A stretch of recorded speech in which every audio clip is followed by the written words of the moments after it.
Oke, sebelum video dilanjut, jangan lupa untuk komen, like, dan share. Singkat cerita, dengan segala popularitasnya, Nero sepertinya tidak menikmatinya sama sekali. Setiap harinya, dia sampai harus dimotivasi oleh manajer sekaligus sahabatnya, Miwa. Namun entah kenapa, Nero selalu saja merasa tidak senang. Miwa sendiri adalah manajer sekaligus sahabat Nero dari zaman kuliah. Segala hal urusan soal Nero, Miwa yang menyiapkan. Walaupun Miwa selalu gemati dalam mengurus Nero, tapi sepertinya hubungan mereka kurang begitu baik. Suatu hari, Myung-a mendatangi Nero untuk menjelaskan soal jadwal pameran barunya di Jepang, serta memberikan list para plagiat yang meniru lukisan Nero. Tadinya, Nero merasa biasa aja, sampai matanya tertuju pada satu lukisan plagiat di sebuah penginapan kecil di Jepang. Sekarang, cocote, jika itu Junami. Maaf, ini ibunya Kaori, cewek ini. Kebetulan ibunya udah meninggal. Kaori sendiri adalah seorang pekerja paruh waktu di toko bunga. Semenjak lulus SMA, Kaori sudah memantapkan dirinya untuk merantau ke Jakarta untuk mengejar cita-citanya sebagai perangkai bunga. Sepeninggal ibunya sekarang, Kaori benar-benar seorang diri. Karena sang ayah juga sudah lama berpulang. Ibunya sendiri meninggalkan penginapan pemandian air panas atau onsen untuk Kaori urus. Namun Kaori sedikit galau karena dirinya sendiri sedang meniti karirnya sebagai perangkai bunga dan lebih memilih menjual penginapan. Karena itu juga ditambah karena ibunya meninggalkan sejumlah utang. Namun Ibu Ratna, orang kepercayaan serta teman dekat dari ibunya Kaori, sempat memaksa Kaori untuk meneruskan onsen itu. Karena kalau onsen sampai tutup, nasib para karyawan yang sudah bekerja lama di sana mungkin akan kesulitan untuk survive di luar. Namun Kaori tetap kekeh tidak mau meneruskan. Sampai akhirnya Ibu Ratna pun bilang, seenggaknya Kaori mengurus onsen sebentar sampai penutupan nanti. Karena masih ada beberapa pengunjung yang menginap di sana. Di depan pintu lobi, tanpa sengaja dia melihat lukisan mendiang ayahnya. Kaori yang tidak mengerti apa bagusnya lukisan ayahnya pun dijelaskan oleh Ibu Ratna. Kalau ibunya tetap menyimpan lukisan itu karena siapa tahu lukisan ayahnya bisa jadi seperti lukisan Van Gogh yang menjadi mahal ketika sang pelukis itu meninggal. Namun sampai ibunya juga meninggal, lukisan ayahnya tetap saja menjadi lukisan biasa, tidak mahal dan juga tidak bagus-bagus amat batin Kaori. Ini Daewon. Oke lah, kita perkenalan dulu. Daewon adalah pengangguran yang baru saja lulus dan sedang mencari kerja. Tanpa punya pengalaman dan hidup yang gitu-gitu aja, hobinya Daewon adalah mandi air panas di onsen. Ulah. Daewon pun terbangun dan kaget saat melihat dirinya sudah dipakaikan celana. Kaori bilang gak usah panik, dia sudah terbiasa melihat laki-laki telanjang dari kecil. Karena dari kecil dia sudah bekerja di onsen. Mbak, tolong jangan dibiasain ya mbak. Kami laki-laki juga pemalu mbak kadang-kadang. Setelah Kaori menjelaskan soal kejadian aslinya, Kaori meminta maaf. Dan sebagai gantinya, Kaori memperbolehkan Daewon tinggal di onsen sampai dia sembuh. Kaori yang turun ke lobi kaget saat melihat Nero yang dia kira Daewon. Nero yang tak peduli bertanya di mana ayah Kaori. Setelah tahu ayah Kaori sudah meninggal, Nero hanya terdiam. Setelah itu, dirinya diseret Kaori untuk kembali ke kamarnya. Kejadian yang sama pun terulang, tapi kali ini Nero yang melihat Daewon. Nero kaget karena wajah mereka begitu mirip. Tanpa Fafifu, Nero langsung menarik Daewon dari pemandian. Sementara itu di ruang lobi, Myung-a yang sampai dengan panik langsung menarik Nero ke mobil untuk segera pergi. Yang ternyata, itu adalah Daewon yang sudah bertukar identitas dengan Nero. Sesampainya di hotel, Myung-a agak bingung melihat sifat Nero yang berubah drastis. Karena tak tahan, akhirnya Daewon mengaku kalau dia disuruh Nero untuk bertukar identitas dan berjanji akan memberikan 10 juta won jika urusannya di onsen sudah selesai. Myung-a pun segera melihat bekas operasi dada Nero dan benar saja bekas itu tidak ada. Daewon juga memberikan bros mawar dari Nero kepada Myung-a yang artinya Nero tidak akan kembali dalam waktu dekat. Myung-a yang panik karena sudah menyiapkan segala jadwal acara dan pameran pun mau tak mau harus mendidik Daewon seperti PNS agar siap menjadi Nero yang asli. Sementara itu, Kaori baru saja menerima segepok uang dari Nero. Nero berniat untuk membeli semua lukisan ayah Kaori yang ada di sana. Belum sempat menjawab, Ibu Ratna malah datang dan ganjen dan langsung menarik Kaori untuk mencari lukisan ayahnya yang lain. Karena kapan lagi dapat duit gampang. Di ruangan ibunya, mereka berdua tak menemukan lukisan sama sekali. Namun mereka berhasil menemukan majalah yang berisi semua lukisan sang ayah. Kaori kaget karena setahu dia, ayahnya bukanlah seniman terkenal. Terlebih lagi, dia melihat penerbitnya adalah ibunya sendiri. Tapi yang membuat Kaori penasaran, majalah itu diterbitkan di tahun yang sama saat dirinya lahir. Tapi Bu Ratna menemukan sebuah kunci yang entah kunci apa. Mereka berdua pun merasa itu pasti kunci ke tempat penyimpanan lukisan yang entah ada di mana. Mereka pun bersukacita karena kalau ketemu mereka pasti akan kaya raya dan Kaori bisa melunasi semua hutang ibunya. Kaori pun masuk ke kamar Nero yang penuh dengan botol dan minuman berserakan dan Nero yang tepar di lantai. Melihat Nero yang mengigau ketakutan, dengan polos Kaori mengusap kepalanya sambil berkata, "Daijobu, Daijobu, Daijobu, Daijobu, Daijobu." Bu Ratna yang melihat itu malah mengejek Kaori karena caranya terlalu kekanak-kanakan. Bu Ratna pun langsung mencontohkan bagaimana caranya orang dewasa.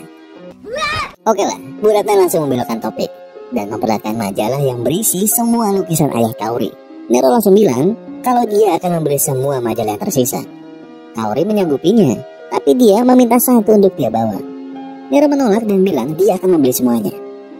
Kaori jelas bingung kenapa Nero begitu ngotot. Melihat Nero yang terdiam, Kaori pun menebak kalau Nero adalah anak hasil hubungan gelap ayahnya. Melihat Nero yang kesal, Kaori pun tertawa dan memberikan sebuah kunci yang tadi dia temukan. Setelah itu dia pergi sambil membawa satu salinan majalah lukisan tersebut. Yang ternyata Kaori menaruhnya di samping album mendiang ibunya.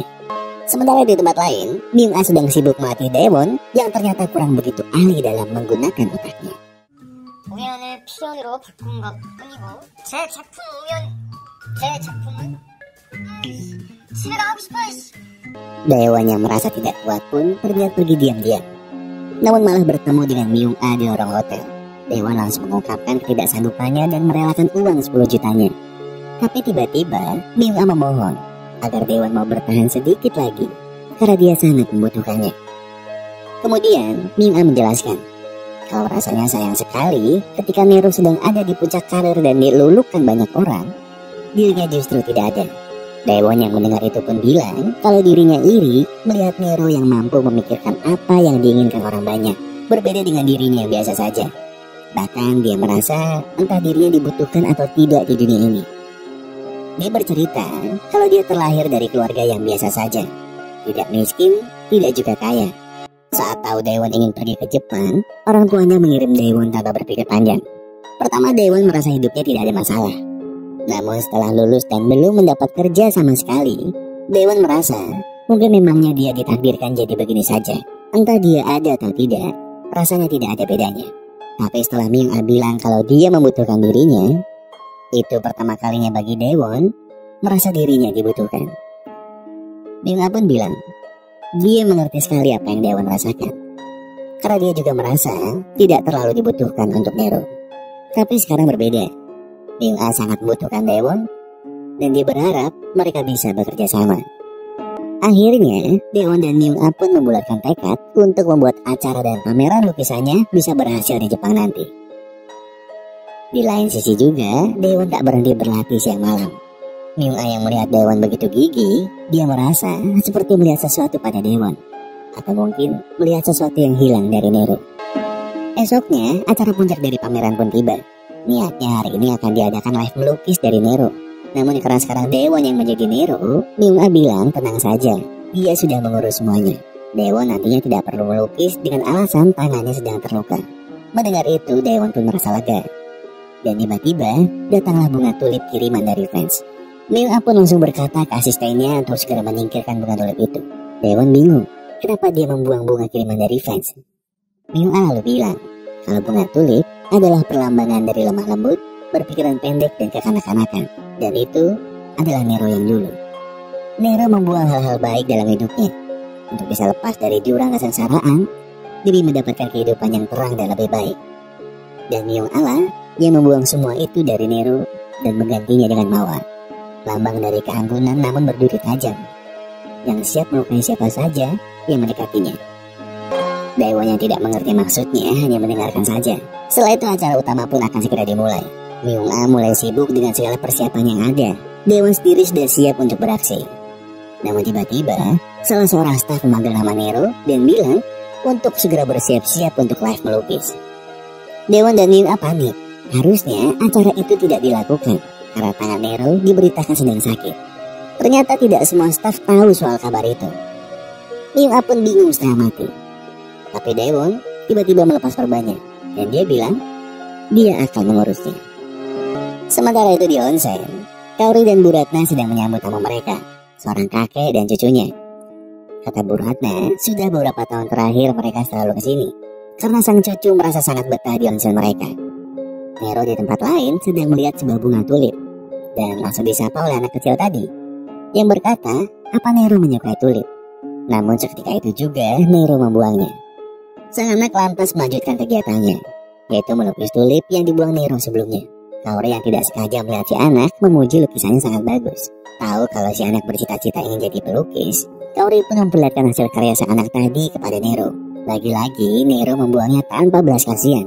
Nero berkata, kalau si anak tidak akan menjadi pelukis jika hanya bermodal suka melukis saja. Tapi ketika beberapa waktu berlalu, dia melihat Nero dengan sangat ramah dan antusias mengajari sang anak tadi. Kaori terus saja menggoda Nero yang selalu sok cool, bahkan di depan anak kecil. Kaori bilang harusnya Nero tak menyembunyikan perasaannya seperti itu. Tak disangka Nero yang pendiam dan selalu memasang muka muram tiba-tiba terlihat begitu menyenangkan. Dia bahkan sampai memuji Kaori harum, tapi harum sabun. Tiba-tiba Kaori mendapat telepon dari tempat bekerjanya yang mengatakan kalau Kaori tidak masuk lagi, mereka akan memecat Kaori. Kaori juga tidak sengaja curhat soal dirinya yang bingung, memilih antara meneruskan kesukaannya atau meneruskan bisnis keluarganya. Kaori tahu kalau suka saja tidak cukup, maka dari itu dia galau. Tanpa menanggapi omongan Kaori, Nero justru bertanya soal ayah Kaori, Tachibana Kiyoshi. Kaori pun mencoba mengingat dan bilang kalau jujur dirinya pun tidak terlalu mengenali sang ayah. Dia hanya tahu sang ibu pernah mengatakan kalau ayahnya menghabiskan banyak waktunya di luar negeri untuk mencari bakat seninya dalam melukis. Namun sampai akhir hayatnya, dia tidak pernah menemukannya. Tapi Kaori percaya kalau ibu dan ayahnya akan senang karena ada orang yang sangat menyukai lukisan ayahnya. Jadi dia berterima kasih kepada Nero karena dia yakin kalau Nero pasti orang baik. Jadi dia akan memberikan semua lukisan dan buku yang tersisa kepada Nero secara gratis. Mendengar itu, Nero menggumamkan omongan dalam bahasa Korea. Dia bilang, aku bukan orang baik dan kamu terlalu mudah percaya dengan orang. Setelah itu dia pergi, meninggalkan Kaori yang kebingungan. Malamnya, tanpa sepengetahuan Kaori dan Ibu Ratna, Nero masuk ke sebuah ruang di onsen. Di sana, dia melihat banyak sekali benda yang ditutup oleh kain. Sampai Nero membuka salah satunya, dan hanya terdiam melihatnya. Esok paginya, Nero dan Kaori melihat hasil lukisan si anak kemarin. Nero pun tersenyum melihatnya, dan bertanya siapa namanya. Akimitsu, yang artinya cahaya terang. Jawab si anak. Saat si anak bertanya balik siapa nama Nero, Kaori menjawab Daiwon. Setelah itu si anak bilang kalau maukah Nero mengajarinya lagi ketika dia kesini lagi tahun depan. Nero yang tampak berat dalam menjawab, tiba-tiba kaget mendengar jawaban Kaori yang bilang kalau Nero akan menunggunya di sini. Jadi silakan datang lagi, karena Kaori juga akan menunggu kedatangannya juga di sini. Nero seperti kaget mendengarnya, karena dia tahu Kaori ingin menjual onsennya kemarin. Tapi sekarang, dengan wajah penuh keyakinan, Kaori siap melanjutkan bisnis keluarganya tersebut. Kaori bilang kalau dia sendiri tidak tahu kenapa menjawab seperti itu. Tapi jawaban itu keluar begitu saja saat melihat sang anak begitu menikmati waktunya di onsen ini. Dan rasanya, Kaori ingin membuat momen seperti itu lagi seterusnya. Namun keduanya dikagetkan saat TV menayangkan orang yang mirip Nero sedang melukis secara live. Kaori pun bingung karena tidak mungkin itu terjadi karena Nero ada di sini. Akhirnya Nero pun mengaku kalau dia bukan Daiwon. Dan Daiwon yang asli adalah yang ada di TV, yang sedang susah payah membuat lukisan terbaik sepanjang masa. Ya, cuma Daiwon yang tergila-gila dengan onsen. Setelah itu, Nero meminta tolong kepada Kaori untuk melakukan sesuatu. Ternyata Nero meminta Kaori untuk mengantarnya ke tempat pameran. Sempat ingin digerebek, tapi para security sadar kalau itu Nero. Segera, Nero pun meminta mereka untuk memindahkan semua lukisannya. Sementara itu, Miwa dan Dewa yang sedang merayakan kesuksesan acara dikagetkan dengan wartawan yang katanya datang dan bertanya soal lukisan Nero yang ternyata plagiat. karena mereka baru saja mendapat surat yang berisi majalah yang isinya adalah lukisan-lukisan dari seorang pelukis bernama Tachibana Kiyoshi. Di saat yang sama, Miu-A juga mendapat kabar kalau semua lukisan Nero dibawa oleh orang yang sangat mirip dengan Nero. Miu-A segera mengetahui kalau itu pasti Nero dan langsung menelponnya. Nero yang mengangkat telepon pun langsung berkata kalau dia rindu hari-hari di mana mereka berdua melukis dengan bahagia, tanpa beban, tanpa tuntutan. Miu-A yang mendengarnya hanya berkata maaf, karena dia juga lah yang sudah mendorong Nero sejauh ini. Di akhir telepon, Nero berkata kalau dia ingin mengakhiri ini semua dan bilang kalau dia mencintai Miu-A. Setelah itu, kita pun diceritakan flashback dari kehidupan Nero sebelumnya. Dulu, Nero dan Miu-A adalah mahasiswa di sebuah universitas seni bergengsi di Korea. Suatu hari, Miu-A memergoki Nero sedang melukis bunga tulip dan memperingatkannya kalau dosen mereka bisa marah karena Nero melukis hal yang terlalu sederhana. Tapi Nero bercerita kalau dulu saat dia sakit, bunga tulip inilah satu-satunya yang bisa dia lihat dari jendela. Dan bunga tulip itu juga satu-satunya yang menemani masa-masa pemulihannya. Karena itulah dia melukis untuk diberikan ke rumah sakit yang pernah merawatnya dulu. Namun benar saja, saat sang dosen mengetahui Nero melukis hal itu, dia segera mencaci dan memaki Nero karena dia tidak pantas menjadi seniman. Dia seharusnya tidak berkuliah di sini karena dia sudah membuang-buang uang orang tuanya yang miskin. Jika ingin melukis sederhana, harusnya Nero menjadi guru menggambar saja. Perkataan dosen itu benar-benar membekas dan menjadi trauma bagi Nero. Dan benar, seiring hari, Nero tidak bisa melukis apapun. Nero yang merasa tidak berguna pun menelpon ibunya. Dia bilang minta maaf karena sudah membuang banyak uang untuk kuliahnya yang sekarang tidak menjanjikan masa depan apapun. Tapi sang ibu bilang kalau dirinya tidak peduli Nero menjadi apa di masa depan. Asalkan Nero bahagia, itu sudah cukup baginya. Namun bahagia saja tidak cukup bagi Nero. Nero harus bisa berhasil dan sukses menjadi pelukis terkenal. Karena jika tidak, semua kerja keras ibunya selama ini akan berakhir sia-sia.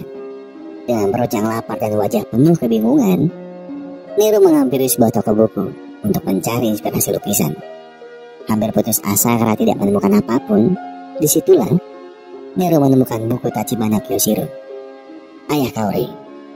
Nero tanpa berpikir banyak langsung meniru lukisan tersebut. Yang ternyata Nero langsung dapat kabar dari Miu-A kalau lukisannya itu berhasil memenangkan sebuah pameran lukisan. Dan dosennya mau membantu Nero untuk memamerkannya di pameran-pameran bergengsi di luar Korea. Nero yang tak menyangka kalau lukisan palsunya berhasil, akhirnya meminta tolong Miu-A mencarikannya nama baru. Karena nama aslinya Namyoon dirasanya terlalu lembut dan kekanak-kanakan. Nama seperti itu tidak akan mendapat kesempatan sama sekali di dunia. Akhirnya, Miu-A pun memilih nama Nero, nama dari seorang emperor Romawi, seorang tiran yang kejam dan tergila-gila dengan mawar. Setelah bercerita, Nero pun berkata kalau Kaori pasti sekarang membencinya karena perbuatannya sudah keterlaluan. Tapi di luar dugaan, Kaori justru berterima kasih dan senang karena ternyata lukisan ayahnya benar-benar dikenal oleh dunia. Nero tak habis pikir kalau Kaori berpikir begitu sederhana layaknya seorang anak kecil. Dia pun memegang tangan Kaori dan mengucapkan terima kasih dalam bahasa Korea. Kaori bingung, tapi Nero malah bercanda dan bilang dia haus dan meminta Kaori membelikannya kopi. Namun saat Kaori kembali, Nero sudah tidak ada. Ternyata Nero pergi ke pantai dan membakar semua lukisannya. Dia tidak menyangka kalau dari perbuatan buruk yang dia lakukan, masih ada orang yang percaya dan memberinya kesempatan untuk bisa hidup lebih baik lagi. Merasa tak pantas, Nero pun memutuskan untuk pergi selamanya. Namun di saat itulah Kaori dan Daewon dan juga Miu-A tiba di sana. Daewon segera menghampiri dan memukul Nero sekuat tenaga. Daewon bilang, kenapa Nero begitu egois? Kenapa harus dia yang memikirkan semuanya sendiri? Nero harus berterima kasih dan bersyukur atas semua yang semesta berikan kepadanya. Hidup yang mapan, pekerjaan impian, dan juga diharapkan oleh banyak orang. Daewon tidak terima dengan sikap Nero yang seperti itu. Daewon marah karena Nero begitu penakut menghadapi dunia yang begitu baik padanya. Sedangkan Daewon, sampai saat Nero menemukannya, dia tidak pernah merasa dibutuhkan sama sekali. Tapi sekarang Daewon sadar, berguna atau tidaknya dia untuk orang lain. Yang perlu dia lakukan adalah hidup. Terus menjalani hidup sebaik mungkin untuk dirinya sendiri. Di akhir cerita, masing-masing dari mereka kembali menjalani hidupnya. Kaori meneruskan bisnis onsen sembari membuka toko bunga di dalamnya. Kaori memutuskan hal tersebut setelah diperlihatkan lukisan terakhir sang ayah yang menggambarkan hal yang selama ini ayahnya cari, yaitu rumah dan juga cinta dari istri dan juga anaknya. Nero di lain sisi melanjutkan profesinya sebagai pelukis, namun dengan konsep yang dulu ditolak mentah-mentah oleh dosennya. Dan tak lupa Myung Ah yang kembali menemani Nero dari nol. Karena mau apapun yang Nero lukis atau Nero lakukan, dia tetap mencintai Nero. Dan Daewon, ya gak ada salahnya ngelamar kerja di onsen. Siapa tahu bisa dapat Kaori plus bisnis keluarganya.